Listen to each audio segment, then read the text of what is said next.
How old were you when you were adopted? I was 6 months. Do you know why you were adopted in the first place? Growing up, I always believed that I was put up for adoption because I was born with a cleft lip and palate, which is when you're a baby in the womb, like, and everything is forming, your lip and your palate doesn't quite completely close. And so that was the natural explanation for me. For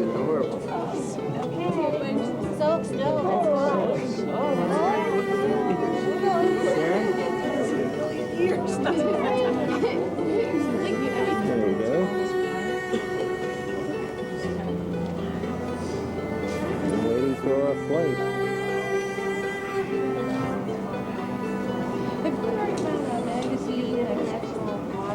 Yeah, a friend of mine had. So you obviously had plastic surgery. When I was in 5th grade, this was a pretty big surgery. They had to take bone marrow from my hip, and I still have a scar on my hip. They took the bone marrow and they put it in the space to fill it. And then pretty much every year of my life, almost every year, I had some sort of surgery until senior year of high school.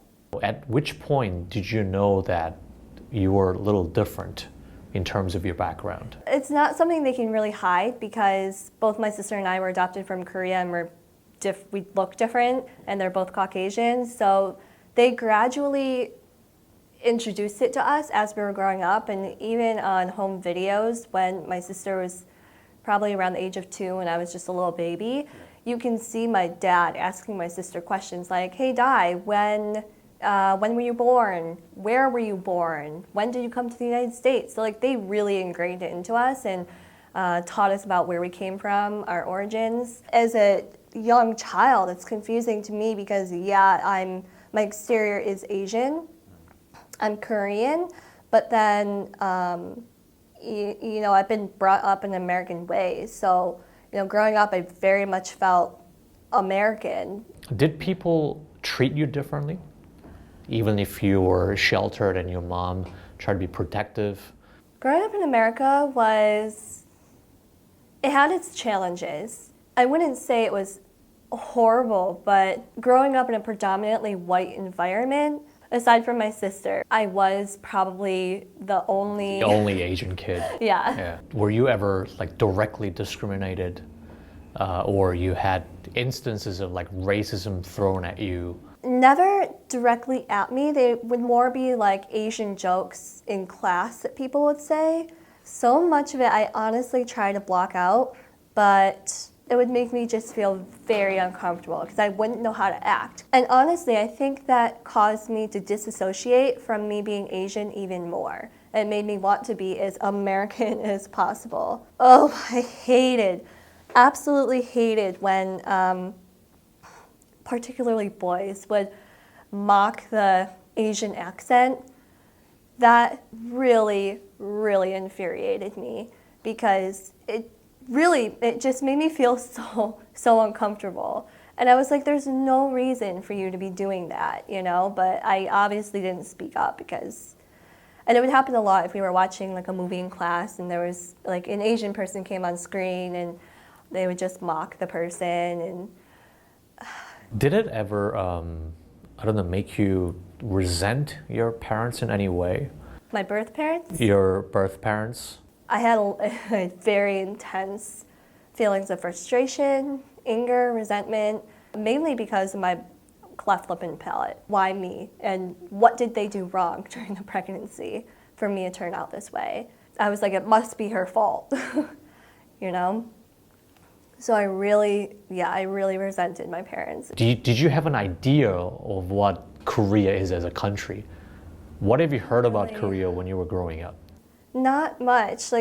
I wish that I had gotten more exposure to Korea, Korean food, Korean culture, but we really didn't. I very much grew up as an American.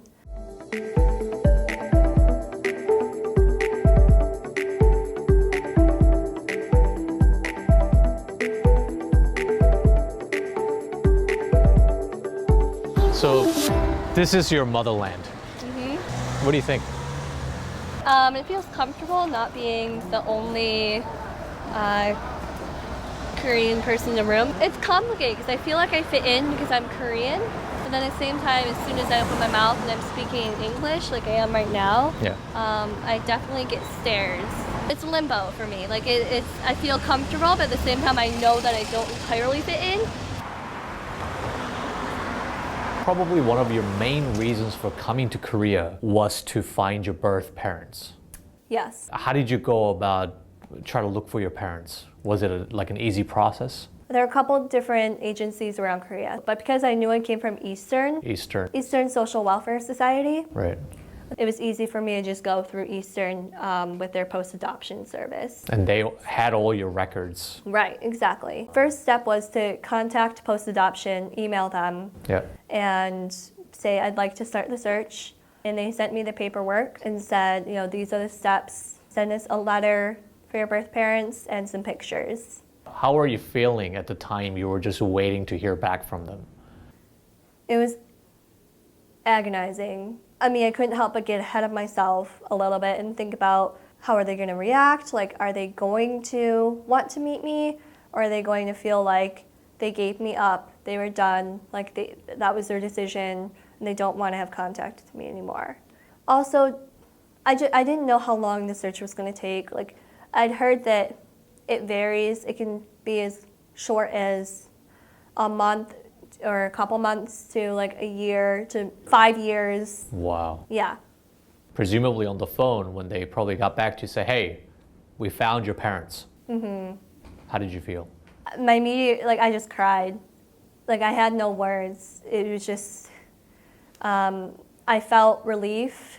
We'd done it. Like, the search had been successful, and I'm going to hopefully meet my birth parents. Just because they found him doesn't mean he necessarily wants to meet with you. Right. How did you go about solving that problem? Well, he was really emotional, is what I was told. He was emotional. He felt incredibly guilty. He felt a lot of shame. And so what he had said was, I need time to think, and then I will call back later. That time period, though, there was about 2 weeks maybe in between. It was I didn't know which way it was going to go. Why did you want to meet your parents so badly? Is that just for some sort of closure? Yeah, I think closure, and more so just figuring out where, what they look like, where I come from, what my medical history is like. Nurture versus nature, what did I get from growing up in America versus biologically? So I guess the big moment, where did you guys meet? At Eastern. Just very emotional. So about 2 minutes passed and they showed up and there they were and they came in and we just broke into tears, and for 5 minutes we stood there and they embraced me and they both had a hand and they just held me as we all cried together. And my dad was overcome with emotion, particularly. He was very, very emotional about it. What's the first thing they said to you?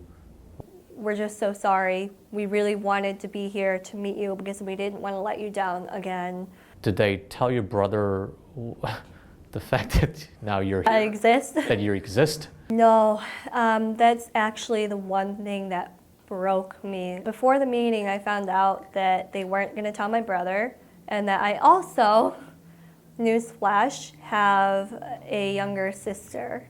Finding out I had the biological sister really raised a lot of questions for me because it made me feel like I was replaced, almost. It hit me so hard. Did you ever challenge your biological parents on that? Yeah, that was. You asked them that? They're biologically related. I'd really like to be able to meet my brother and sister. Along with that, I'm sorry that I am putting you in a difficult situation again, but my mom is more on the fence because she feels like it'll make her look like a bad mother. Yes, it's really about saving her own face. Yeah, a cultural thing, I think. You must have a lot of questions for them, specifically in relation to why did you give me up? Yeah. What was their reason? Basically, she was depressed. They weren't doing well financially, and then I was born with a cleft lip and palate. And so they wanted me to grow up in a place where Because at the time, I guess like the medical care wasn't as good as it for that as it might have been in another country. So they wanted me to get the best medical care that I could. Did that answer satisfy you? It really made me appreciate my mom and dad back home, and the fact that because I was born with my cleft lip and palate, I was able to have an amazing life that I wouldn't trade for the world. It amounted to me being placed with a very loving family back home in the United States with my mom, my dad, my sister, and I have a stepmom, and yeah.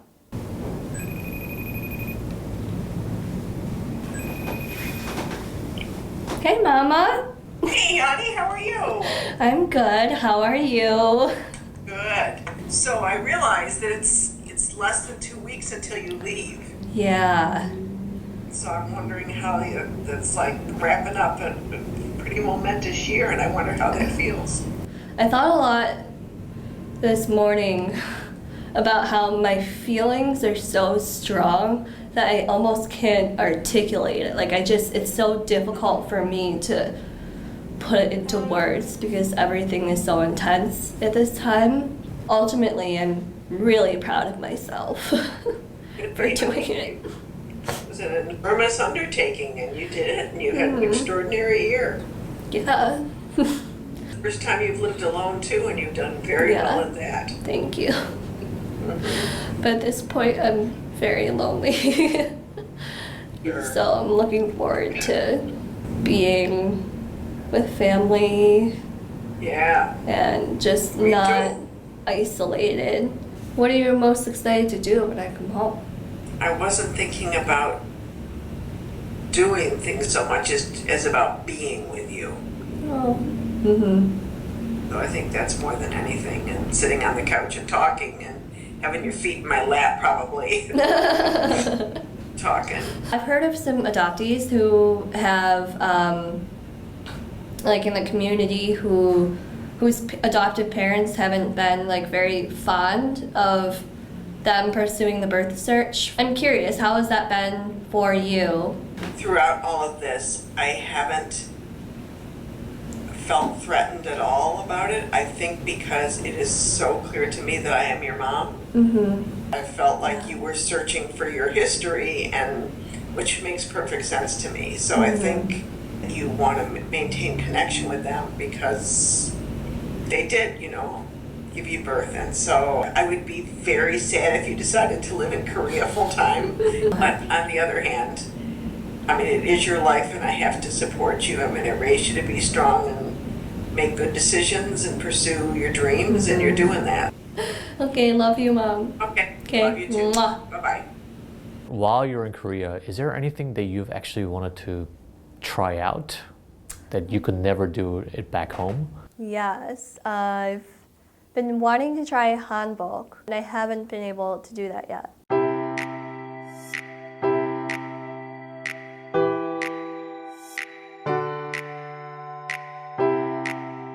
There are people wearing hanbok right there. Really? Yeah. That's what you want to try? Yeah, I do. They Yeah. look so pretty. That's a traditional Korean dress, so I want to feel that and experience it. But we have to meet my friend Alex first. She's also a Korean adoptee. Hey, what's up?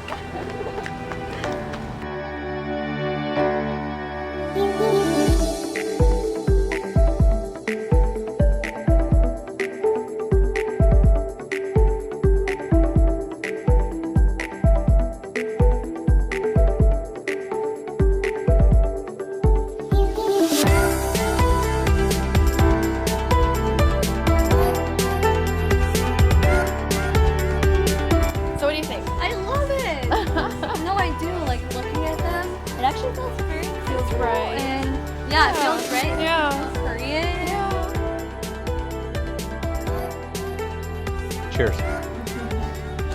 Cheers. What's your story? Like, how were you adopted? I don't know much, but my birth mom was an orphan. She had to work at a very young age, and then she somehow had me, and so I actually stayed in an orphanage. Then at 4 months old, my parents adopted me, and I went to America. When other people look at you and your, loving American mom or your parents, do they ask you about it or do they question it? And when they do, how does that make you feel? I got a lot of "what are you?" I did not like that because I was like, I'm a human being. That's what I am. What are you?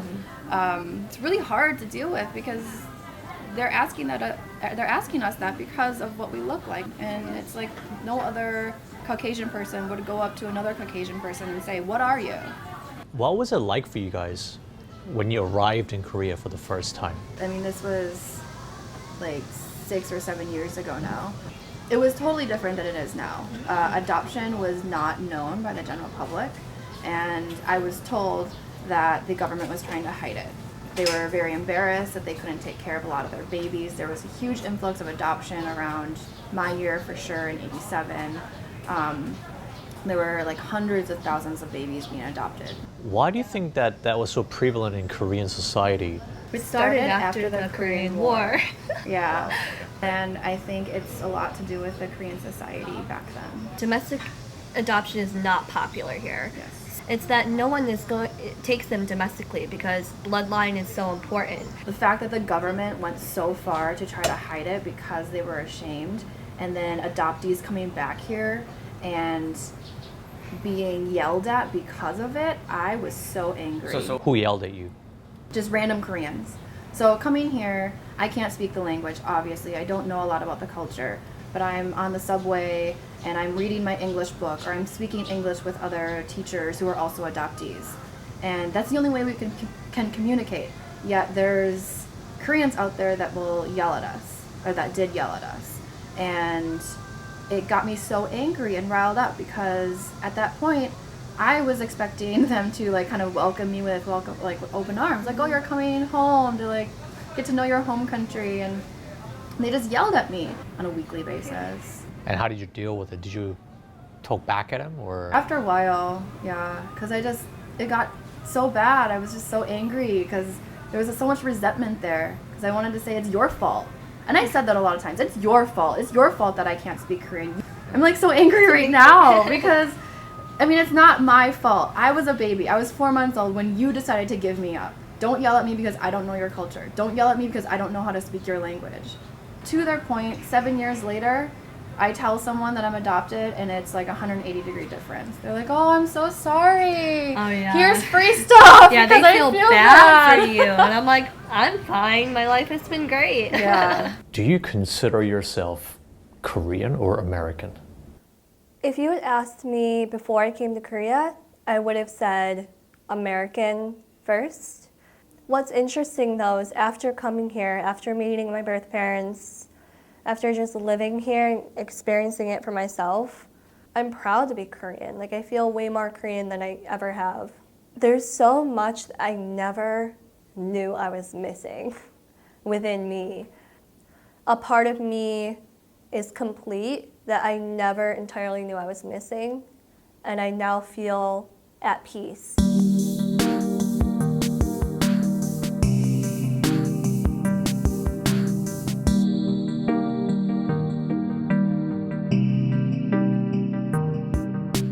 It's a beautiful day today. Yeah, I'm happy for that. It's nice to leave on a somewhat bright and happy note.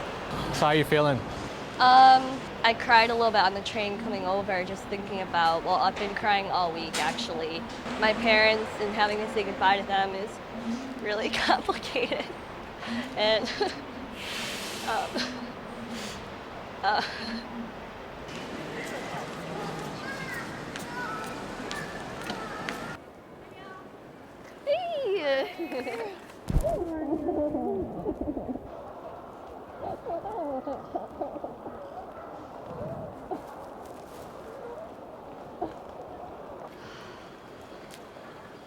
I can't even describe it. Oh! Oh! Sorry.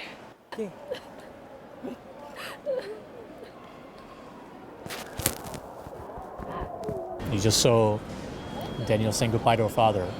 How did it make you feel? I felt for her. I felt really sad. I mean, it's really hard to see them say goodbye to each other you live your whole life like wondering about these other people, and then you meet them, and now she has to say goodbye, and especially because it was her birth dad. Do you think about your own birth parents that didn't come out to say goodbye to you? Yeah, I mean, I see all my friends connecting with their birth families and having some kind of relationship. Like, I would love to have that. I would love to be able to find them and, you know, be able to form a connection, but I don't know. I have a completely different story, so it just seems really impossible.